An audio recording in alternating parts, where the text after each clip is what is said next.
Shalom saudara-saudara, pada saat ini kami menyapa melalui firman Tuhan. Sebelum kita mendengarkan firman Tuhan, kita terlebih dahulu bersaat teduh sejenak.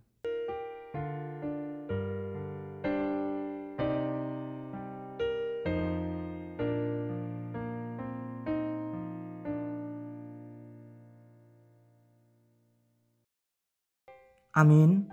Firman Tuhan bagi kita tertulis di dalam 1 Korintus 13 ayat 8. Demikian dikatakan, kasih tidak berkesudahan, nubuat akan berakhir, bahasa roh akan berhenti, pengetahuan akan lenyap.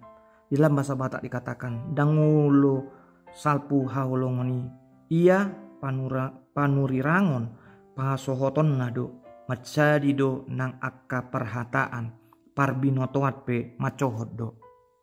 Judul nas renungan kita adalah kasih tak pernah berkesudahan. Kasih tak pernah berkesudahan. Hal yang pokok di dalam isi perintah atau hukum Tuhan adalah kasih. Tuhan Yesus mengajarkan semuanya akan sia-sia yang kita lakukan tanpa didasari kasih. Di dalam beriman juga diajarkan untuk hidup saling mengasihi. Tuhan Yesus pernah mengajarkan bukan orang-orang yang memanggil Tuhan. Tuhan yang akan menjadikan dia pewaris kerajaan Allah. Tetapi Tuhan berkata, yang mau melakukan kehendaknya di dalam kasih, itulah yang menjadi pewaris kerajaannya. Firman Tuhan saat ini mengatakan semuanya akan berlalu dan hilang, baik itu nubuat, bahasa roh dan pengetahuan. Tetapi hanya kasih yang tidak pernah berkesudahan. Saudara-saudari, kasih bukan teori, dogma atau ajaran yang mengisi pikiran kita. Tanpa dipraktekkan di dalam kehidupan kita bersama dengan sesama kita, itu tidak akan dapat disebut dengan kasih. Banyak orang yang selalu berkata-kata kasih tapi hidupnya tidak mau berdamai dan menyambut saudaranya di dalam pengampunan. Kasih tidak cukup dengan perkataan yang diucapkan tanpa menghasilkan sesuatu yang baik di dalam hidup sesamanya. Nubuatan, bahasa roh, dan pengetahuan adalah kemampuan yang diberikan Tuhan. Setiap orang yang memiliki nubuatan, bahasa roh dan pengetahuan tidak boleh menjadikannya sombong. Jika kesombongan dan kemegahan diri menguasai hidupnya, maka semua yang dimilikinya itu akan hilang. Setiap pemberian Tuhan patut kita syukuri dalam hidup ini. Hidup yang bersyukur pada Tuhan akan menjadikan kita menjadi orang yang bermurah hati dan orang yang hidup dalam kasih. Firman Tuhan saat ini mengingatkan kita agar semua yang kita miliki dan terima dari Tuhan harus menjadikan kita menjadi orang yang penuh kasih.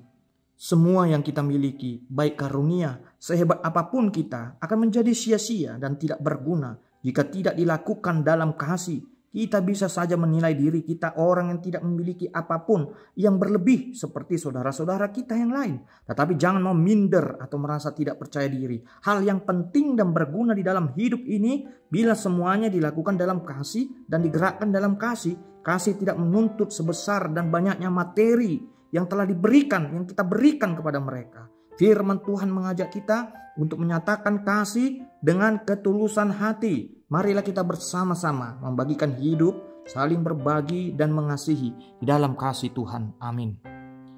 Ya Tuhan, kami telah mendengarkan firman-Mu. Ada satu yang tidak akan lenyap, yaitu kasih. Bahwa kasih-Mu yang selalu menyertai hidup kami, dan itulah yang akan kami nyatakan, kami implikasikan di dalam kehidupan kami, mengasihi saudara-saudara kami.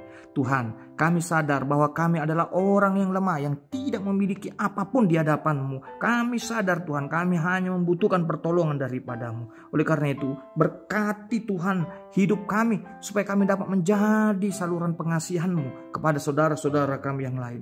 Terima kasih juga Tuhan, atas seluruh yang kami terima dalam kehidupan kami ini, baik itu kesehatan, itu semua Tuhan, atas berkat yang telah kami terima daripada-Mu. Ya Tuhan Allah Bapa kami juga mendoakan sekiranya Engkau memberikan teladan yang baik bagi hidup kami, bagi keluarga kami, bagi anak-anak kami dan seluruhnya Tuhan yang ada di dalam kami ini.